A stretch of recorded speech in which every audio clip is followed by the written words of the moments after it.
Inmates, how's life behind bars? It's time to show you around the bike. Let's do this.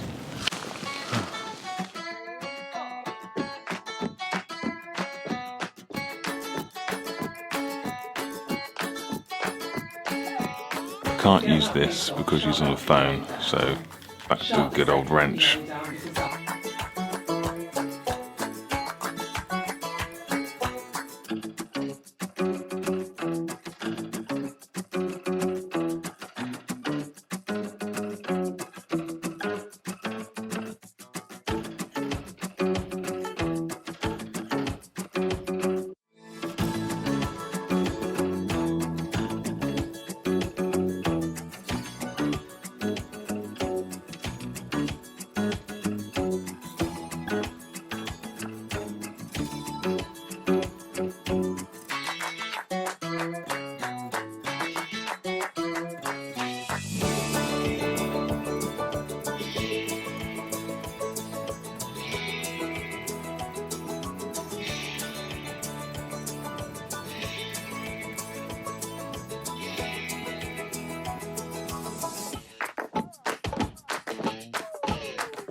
So I've got more or less the bike completely stripped down. I've taken off all the metal work. So these are going off to the powder coaters. Also taken these up. I'm told they're metal and they can be powder coated, although they do feel plastic.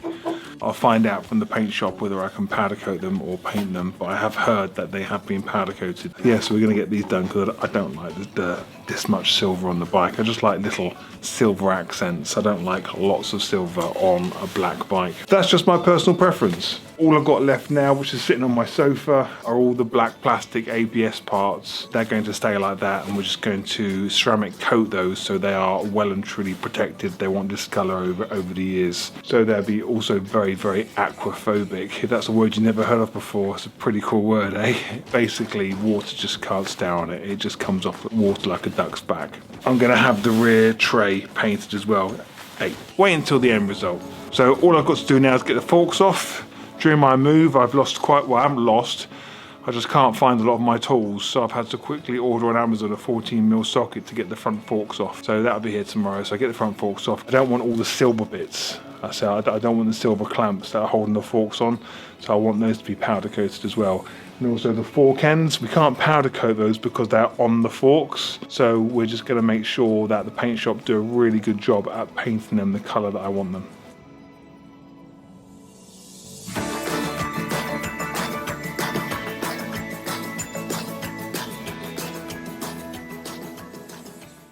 It's time to show you around the bike. Let's do this. So here it is, all done and dusted. Let me talk you through everything I've done to it. So as you've seen in the little clip I just showed you, I stripped the whole bike completely down. When I say completely down, I didn't take the engine out or anything like that, but I took the front forks off. I removed the front fork clamp because it was silver, and I have sprayed that black. Unfortunately, you can't powder coat it because there are grommets, gaskets and all sorts of stuff going on there, which you can't dip in the powder coating in that process. So that was just very well masked up and paint with a very good special hard paint, so should hopefully withstand stone chips, etc. Also, whilst the forks were off, I had all the forks masked off and I had all of the fork heads painted in black. Whilst we're down here, I just want to show you the SW Motec slider kit going through the front axle. Now, everything I'm showing you here, I am now stocking, so I can get this to you in a couple of days if it's in stock, because I'm already selling quite a lot of it since it's been on the website. So currently, I've got loads of these coming in. Well, there's no point in mentioning times because this video will be watched in years to come.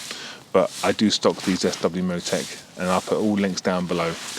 Right, so starting from front to back, so we've got the fork heads, SW Motec axle slider. We've got the Denali D7s on the R1250 Denali headlight mount for this particular bike. We've got the Lone Rider Motor Armor headlight kit for the new 2021 model.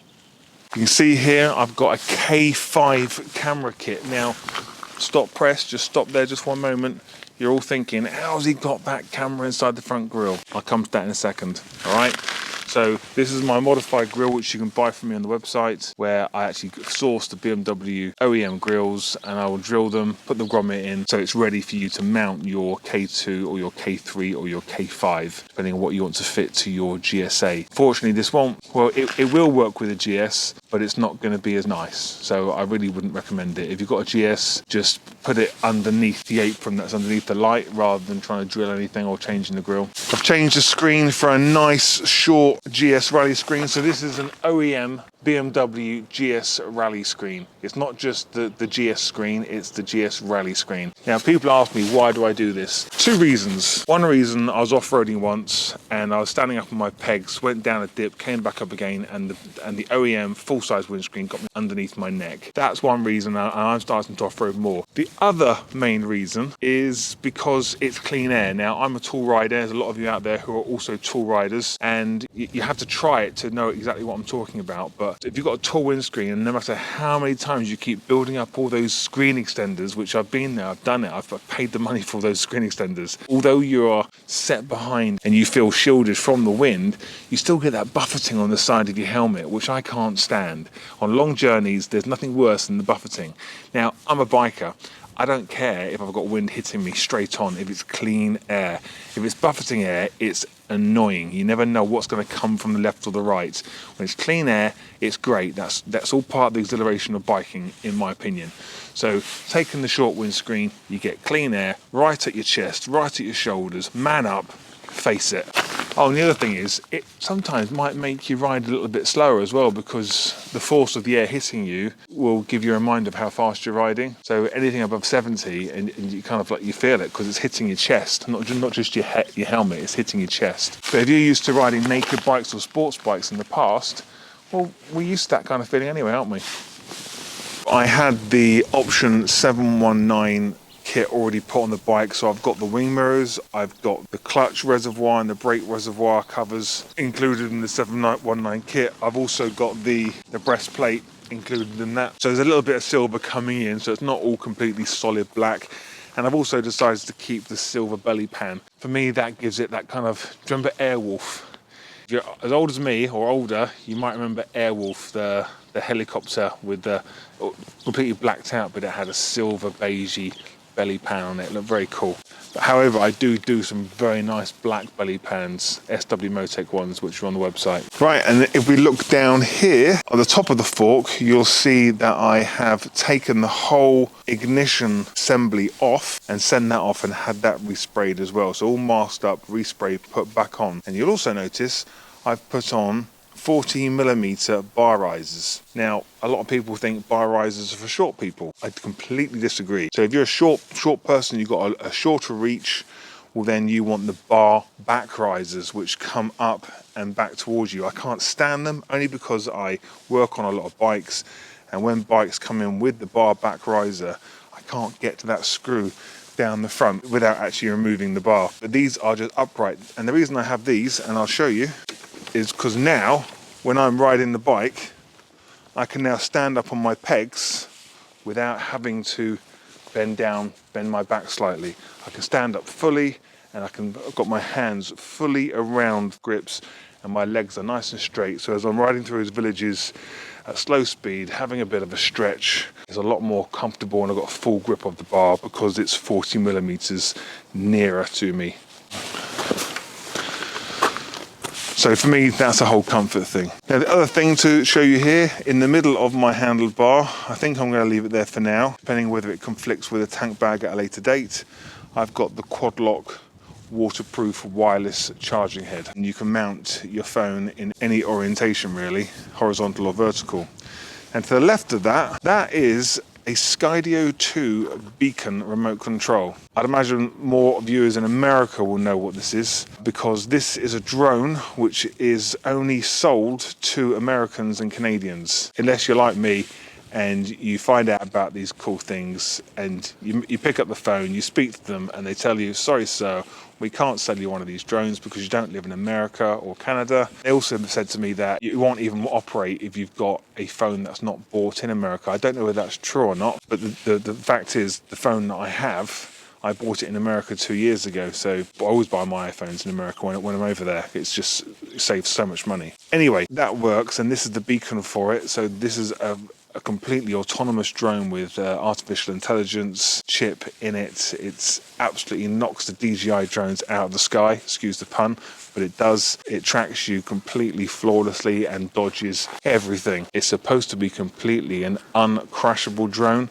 Now, you can crash it. It's possible. If you try to crash it, I can guarantee you will eventually crash it. But if you treat it with a bit of respect, it'll be fine. I've got a video coming on that soon. As I'm working my way across the back of the bike, you'll see on the side of the bike, instead of using the Rallye frame protectors that I have on my older bike, I decided to put in the SW Motec frame cap. A link down below to those. I sell them. I do stock them as of now. And then the other thing I've got on here is the SW Motec side stand extender foot, which is great. I've never had these on all my GSs. This is my 4th GS. I've never had the side stand extender.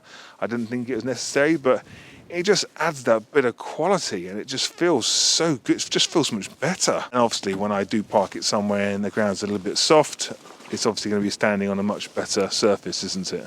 You'll notice that I've got the Denali D7s on here, and I've also got 4 Denali D2s. Now, these are not all running at the same time because I'm, just like a lot of people, very conscious of having too much light. Now, I have 2 CanSmarts daisy chained in the back of the bike, and I've got them programmed so the selective yellow will only run during the daytime. And then as the sun falls out of the sky, the selective yellows will actually turn off, and then the clear ones will come on at 20-30%. So the selective yellow are running at 50% actually. I've got them, I'm going to have them dipped. I haven't actually set the heights of these yet, but these are going to be dipped a little bit more than these. I've also got the mottled selective yellow lens, not the clear one. So this is going to make the bike appear brighter to other people on the road rather than project light down the road because it's daytime. We don't need that. But as soon as the sun drops out the sky, bike knows that the DRL on the front headlight has to turn to a main dipped beam, and when that happens, the selective yellow will turn off, the clear ones will come on at 30%. Obviously when I hit full beam at any time, day or night, these go to 100%. I haven't got these coming on at all. I don't need these to be coming on, but during daytime, obviously the selective yellows are on, and if I flash my flashes, I've got the clear ones flashing as well, and the D7s flashing at 100%. So the clear ones kind of like override everything when you hit the flasher day or night time. I think that's quite nice because that way we're not having too much light. Oh, and let's not forget the sound bomb. The sound bomb's nicely nestled up there between the forks. And now moving to the back of the bike, can you see what I've done here? Now remembering this is a GSA. The GSA comes with all of that Zimmer frame, all of that scaffolding around the back, which a lot of people don't like. I don't like it for one. I don't use panniers, I don't use boxes. However, my panniers, which are a Lone Rider set, I have them permanently fixed to my scaffolding, my Zimmer frame. So as and when my wife agrees that she wants to come with me on holiday, well then I can just literally bolt them on very, very quickly in the barn, and then we're off on a holiday and we've got the scaffolding on here. But for now, I always just use one bag. I've proven to myself and my friends that I can travel for over 2 weeks with one bag, and that's clean underwear every day, clean t-shirt every day. It's possible, it's doable if you're going to do it properly. So as you can see at the back, I have got the GS rack. This is not the GSA. So now we know the GS rear pillion rack will fit the GSA. So I've been dying to fit this for absolutely ages. I actually bought this rack months before the bike even turned up. Just couldn't wait to fit it. Now, if you look at the top of the rack, there are 4 screws. Take these 4 screws off and undo the bolts at the front of the pillion rail, and just the top cover comes off, leaving like a spoiler at the back, a plastic spoiler. Now I've drilled the hole through that plastic spoiler, so you can't see that because it's underneath this cosmetic top, and then I've put a bracket which comes with the in-off K5, and I fitted the K5 front camera at the back of the bike, not at the front. It's just not possible to get that front camera in here. Now, okay, take that back. You can get the front camera in there, but you'll never get the SD card ever again. Not unless you take off the whole front beak and take off this grille and take the grille out. It's just too much faffing around.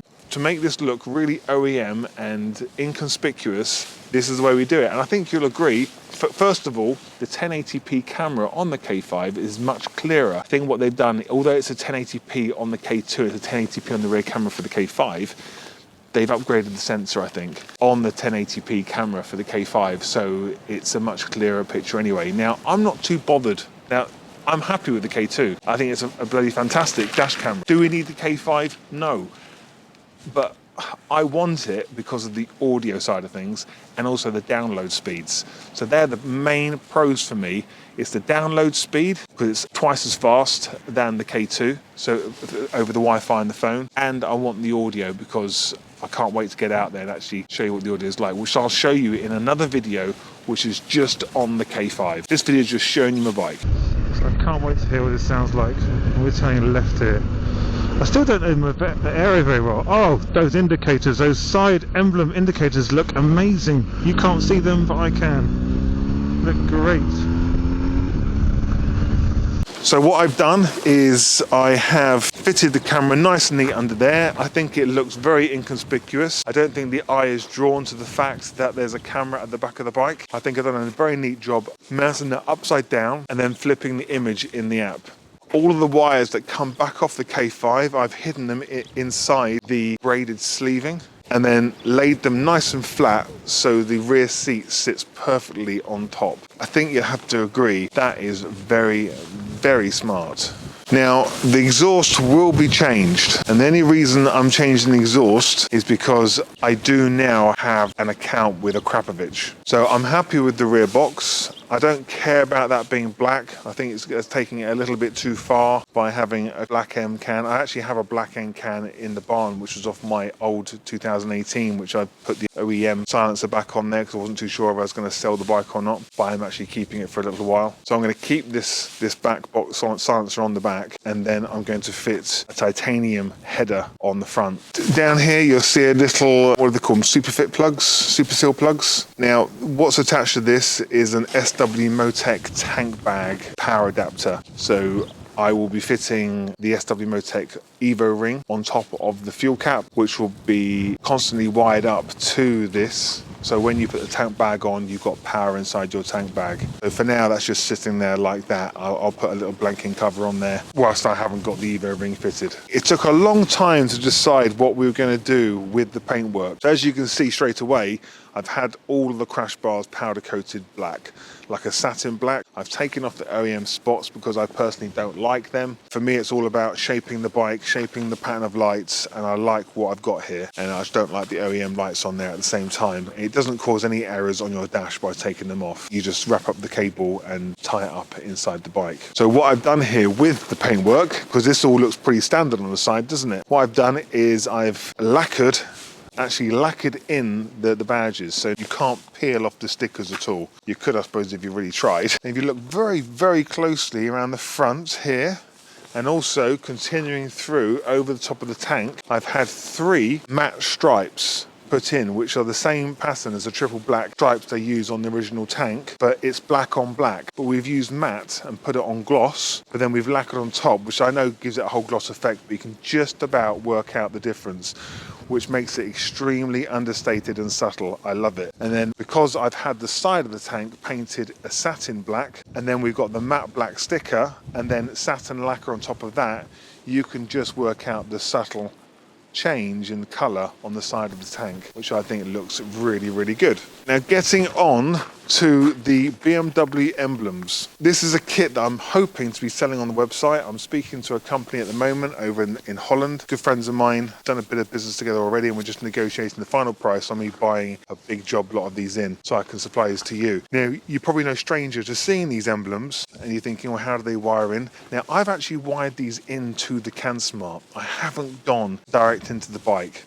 So we're all probably aware of the T3s. So I fitted these instead of T3s. Sorry, Denali, don't shoot me. But I've fitted these instead of T3s, and I've wired them in the exact same way the T3s would be wired in. As you can see, when I turn the actual bike on, I've configured this so we've got a white running light. Now, if you wire it directly up to the bike, you get one light setting. That's it. It just comes on bright white. And it actually says in the instructions that you might want to fit a switch in somewhere to turn it off because they're so bright at night time. Whereas because I've wired it into my CanSmart, I now have full control of the dimming feature on that pair of lights. So I've actually got the white light dimmed right down to the lowest setting, but then when I indicate, they flash amber. They are just so freaking cool. I absolutely love them. And the actual emblem itself, it's the original emblem that was on the bike. We still utilize the same emblem. You carefully peel it off, you put the disc behind it, you put it back together again, and then you wire them in. Really, really easy to do. I hope you'll agree they look great, and if you want some, buy them from me and I'll get them shipped out to you. I just need to get them on the website because I haven't agreed the deal just yet, but hopefully by the time you see this video, that deal will be done. Oh yes, and also the rear tray at the back, I've had that completely resprayed. That apparently was a nightmare because so much masking off had to be done. As you can see, you can still see the original grey where all the parameters are for the tyre pressures, but it looks just so much better being completely blacked out. It looks great. I absolutely love it. I'm going to go and put my registration plate on the back, and then I'm going to take it for its first maiden ride and see how we get on. Okay, that's about it for now. So if you enjoyed this video, please give me a thumbs up or give me a thumbs down. I've got a feeling I'm going to get quite a few thumbs down on this one because at the end of the day, it's all about personal taste and choice, isn't it? But the next video that's going to be coming will be the programming of the CanSmarts for my bike, the settings that I've dialed in. So if you ever wanted this set up for your bike, you can do it, and I'll show you exactly how I dialed things in, because I get so many questions from people saying, how do you set the T3s up? How do you make your lights indicate? How do you make them switch off but then make these indicate? There's a lot of confusion over it. So I think what I've done here is quite a complex installation with all the settings that I've dialed in. So by watching that video, I'll try and keep it as short and sweet as I possibly can, but by taking that in, it should really help you with whatever configuration that you want to set up on your bike. Anyway, till next time, stay safe behind bars. See you in the next video.